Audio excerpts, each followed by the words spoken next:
क्या आप जानते हैं कि जब हम किसी स्क्रीन पर काम कर रहे होते हैं तो हम औसतन कितनी देर तक एक चीज पर टिक पाते हैं? मुझे अंदाजा है बहुत कम। बहुत ही कम, सिर्फ 47 सेकंड। बस 47 सेकंड्स। हाँ, ग्लोरिया मार्क का ये शोध यही बताता है।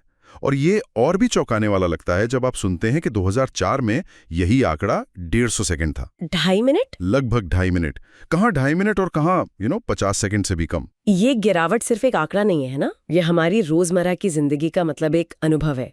वो बेचैनी, वो एक जगह न टिक पाने की आदत हम सब इसे महसूस करते हैं। बिल्कुल, और यही आज हमारी बातचीत का केंद्र है। आज हम इसी सवाल की तह तक जाएंगे। इस डिजिटल दुनिया में हमारा ध्यान आखिर बिखर क्यों रहा है? और इसमें हमारी गाइड होंगी मनोवैज्ञानिक ग्लोरिया मार्क की किताब अटेंशन स्पैन। हाँ, हम इसी किताब से मिले विचारों और रिसर्च के आधार पर इस गुत्थी को सुलझाने की कोशिश करेंगे। हमारा ध्यान कम हो गया है, वो तो हम सब जानते हैं। सही बात है। मकसद ये समझना है कि ये सिर्फ हमारी इच्छा शक्ति की कमी का मामला नहीं है। इसके पीछे हमारा मनोविज्ञान, टेक्नोलॉजी का डिजाइन और सामाजिक दबाव। हाँ, इन सब का एक बहुत गहरा ताना बाना है। और अगर हम इन ताकतों को समझ पाएं तो शायद अपने ध्यान पर कुछ हद तक काबू भी पा सकते हैं। तो चलिए शुरू करते हैं। सबसे पहले दिमाग के अंदर झांकते हैं। किताब में एक बहुत मजेदार कॉन्सेप्ट है, कॉग्निटिव रिसोर्सेस। इसे ऐसे समझिए कि हमारे दिमाग के पास काम करने की एक लिमिटेड एनर्जी है, बिल्कुल एक फोन की बैटरी की तरह। ये एकदम सही तरीका है इसे समझने का। सोचिए, आप एक जरूरी रिपोर्ट पर काम कर रहे हैं और पिंग, एक ईमेल का नोटिफिकेशन आता है। हाँ, आप सिर्फ एक पल के लिए ईमेल चेक करने जाते हैं, लेकिन इस छोटे से काम में भी आपके दिमाग की बैटरी का एक छोटा सा हिस्सा खर्च हो जाता है। और ऐसा दिन में सैकड़ों बार होता है। एग्जैक्टली। तो शाम तक आते आते वो बैटरी तो पूरी तरह से खत्म हो ही जाएगी ना। और यही वो मानसिक थकावट है, वो ब्रेन फॉग जिसे हम शाम को महसूस करते हैं। लगता है कि कुछ खास किया भी नहीं, फिर भी दिमाग एकदम थक गया है। बिल्कुल। और इसके पीछे दिमाग की एक खास बनावट काम करती है। हमारा जो ध्यान का सिस्टम है वो असल में 3 नेटवर्क्स का खेल है। 3 नेटवर्क्स? हाँ, पहला है अलर्टिंग नेटवर्क, जो किसी भी नई चीज के लिए हमें सतर्क करता है, जैसे फोन की घंटी। बिल्कुल। दूसरा है ओरिएंटिंग नेटवर्क, जो हमारे ध्यान को उस आवाज की तरफ मोड़ देता है। और तीसरा, जो सबसे अहम है, वो है executive control network. Executive control, ये तो सुनने में किसी बॉस जैसा लगता है। एक तरह से ये दिमाग का बॉस ही है। इसका काम है हमें अपने लक्ष्य पर टिकाए रखना और फालतू की चीजों से ध्यान हटाना। ओके। और यहीं पे 2 तरह की प्रक्रियाएं काम करती हैं। एक है नियंत्रित प्रक्रिया, जिसमें हमें सचेत होकर मेहनत करनी पड़ती है, जैसे कोई मुश्किल समस्या सुलझाना।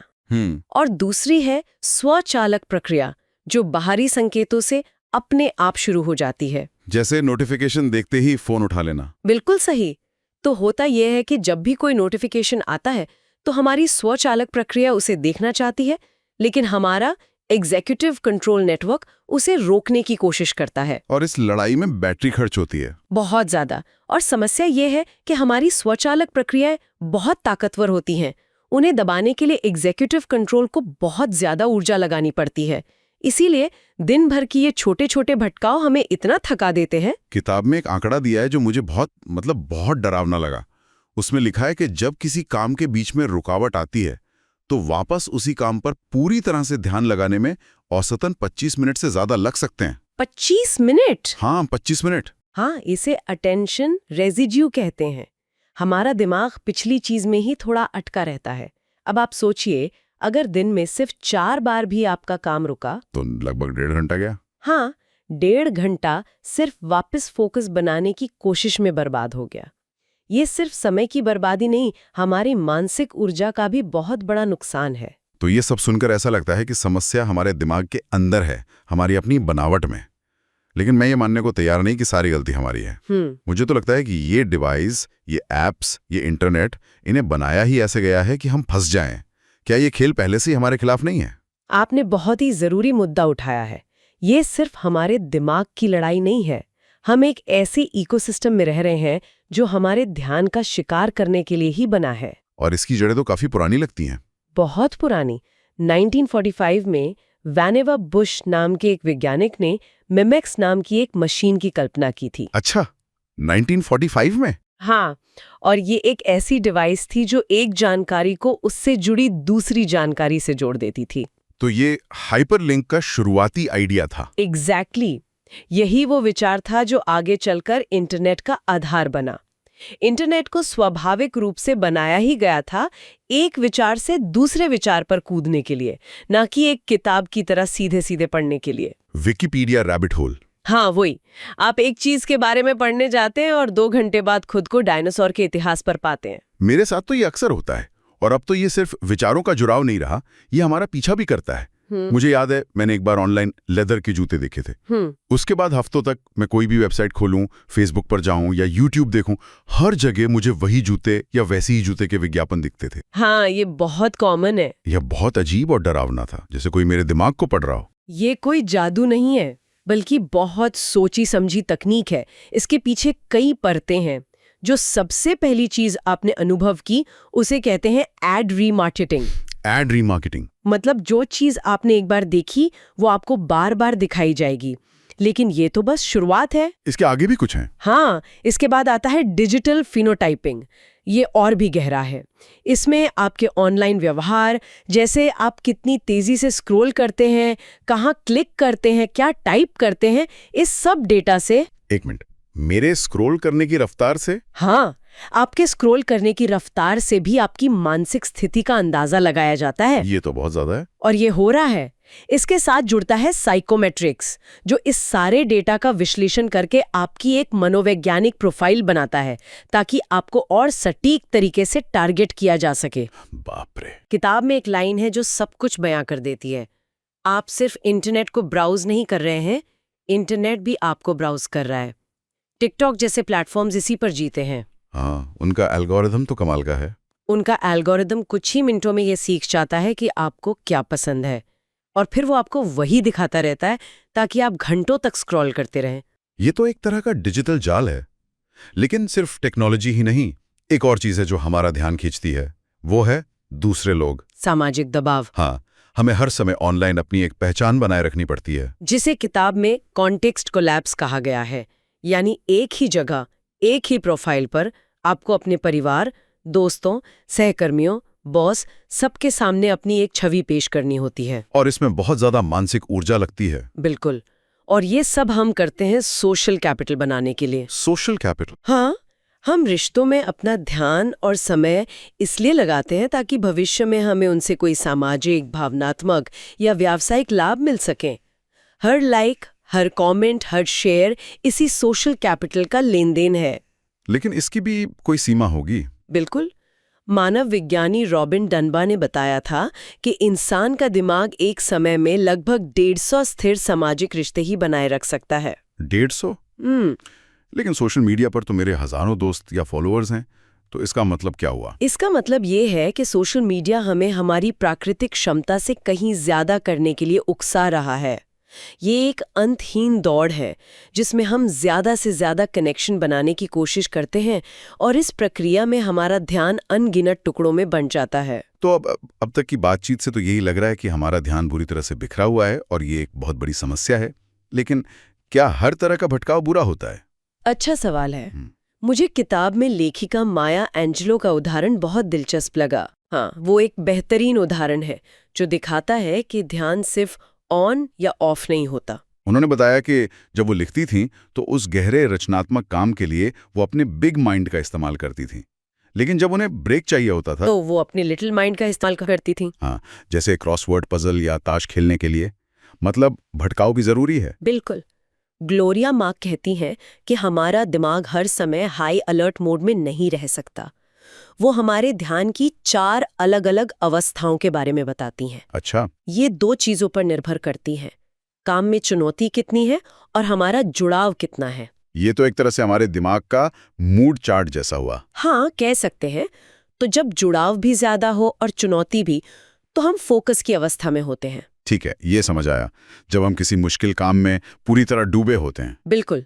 अब अगर जुड़ाव तो ज्यादा है लेकिन काम में चुनौती कम है, तो हम रोट की अवस्था में होते हैं। रोट मतलब वो काम जो हम लगभग आदत से करते हैं, जिनमें दिमाग पर ज्यादा जोर नहीं पड़ता, जैसे ईमेल को फोल्डर में डालना या डेटा एंट्री करना।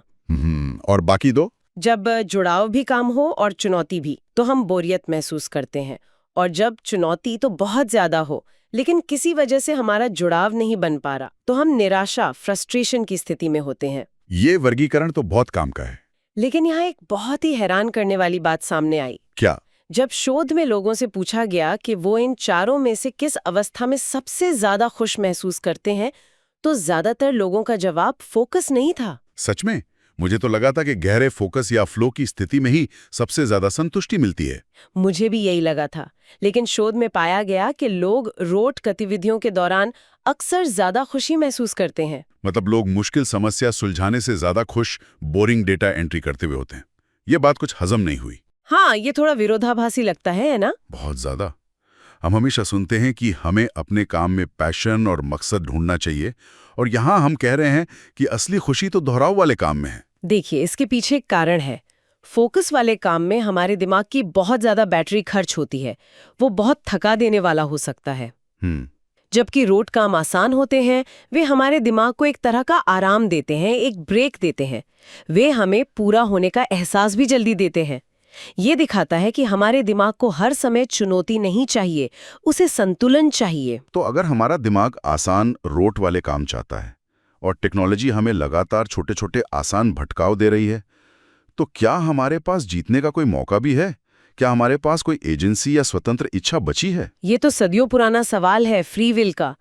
क्या हम अपने फैसलों के मालिक हैं या बाहरी ताकतें हमें नियंत्रित करती हैं? हाँ, कंट्रोल किसके पास है, मेरे पास या मेरे फोन के पास? किताब एक बीच का रास्ता सुझाती है, जिसे दार्शनिक सॉफ्ट डिटर्मिनिज्म कहते हैं। सॉफ्ट डिटर्मिनिज्म, थोड़ा समझाइए। इसका मतलब है कि दोनों बातें सच है। हम बाहरी कारकों से बहुत ज्यादा प्रभावित होते हैं, हमारा माहौल, हमारी आदतें और हाँ, टेक्नोलॉजी का डिजाइन, ये हमारी सीमाएं तय करते हैं। लेकिन उन सीमाओं के भीतर हमारे पास चुनाव करने की आजादी है। हमारी एजेंसी शून्य नहीं है, हम पूरी तरह असहाय नहीं है, लेकिन हम पूरी तरह आजाद भी नहीं है। तो हम बेहतर चुनाव कैसे कर सकते हैं? किताब में कुछ प्रैक्टिकल तरीके बताए गए हैं? हाँ, और वे कोई रॉकेट साइंस नहीं है, बल्कि बहुत ही बुनियादी चीजें हैं। पहली और सबसे जरूरी रणनीति है मेटाकॉग्निशन, यानी अपने सोचने के तरीके के बारे में सोचना। बिल्कुल, बस इस बात के प्रति जागरूक होना कि आपका ध्यान कहाँ जा रहा है। खुद को ये कहते हुए पकड़ना, अरे मैं तो सिर्फ एक मैसेज का जवाब देने आया था और पिछले 15 मिनट से इंस्टाग्राम पर हूँ। ये जागरूकता ही पहला कदम है। दूसरा है घर्षण पैदा करना, क्रिएटिंग फ्रिक्शन। हाँ, मतलब ध्यान भटकाने वाली चीजों तक पहुंचना थोड़ा मुश्किल बना देना। जैसे अपने सोशल मीडिया ऐप्स को होम स्क्रीन से हटाकर किसी फोल्डर के अंदर छिपा देना। बिल्कुल, या काम करते समय अपने फोन को दूसरे कमरे में रख देना। ये छोटा सा अवरोध उस स्वचालित प्रतिक्रिया को तोड़ देता है। ये अच्छा है। और तीसरा है अपनी लय को समझना। हर किसी के दिमाग का एक प्राइम टाइम होता है। कुछ लोग सुबह सबसे ज्यादा फोकस्ड होते हैं, कुछ देर रात में। अपनी उस लय को पहचानिए और अपने सबसे जरूरी और मुश्किल काम को उस समय के लिए शेड्यूल कीजिए। बाकी समय आसान रोट कामों के लिए रखिए। ये सब व्यक्तिगत स्तर पर करने वाली बातें हैं, लेकिन क्या ये सिर्फ हमारी जिम्मेदारी है? ये एक बेहद जरूरी सवाल है। ये सिर्फ एक व्यक्तिगत विफलता नहीं है, ये एक प्रणालीगत समस्या है। और अब कुछ संगठन और देश इस बात को समझ रहे हैं। अच्छा? फ्रांस और कुछ अन्य यूरोपीय देशों में राइट टू डिस्कनेक्ट जैसे कानून है। Right to disconnect? ये क्या है? इसका मतलब है कि कर्मचारियों को ये कानूनी अधिकार है कि वे काम के घंटों के बाद ऑफिस के ईमेल, कॉल या मैसेज का जवाब न दें। वाह, ये तो सपने जैसा लगता है।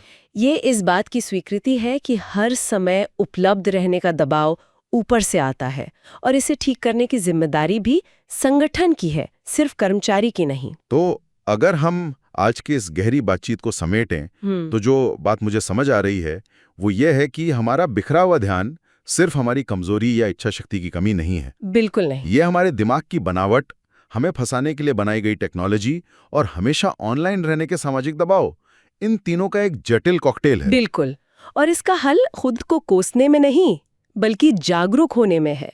ये समझने में कि कब फोकस करना है, कब दिमाग को आराम देना है और कैसे अपने और अपनी टेक्नोलॉजी के बीच थोड़ी दूरी बनानी है। संतुलन ही कुंजी है।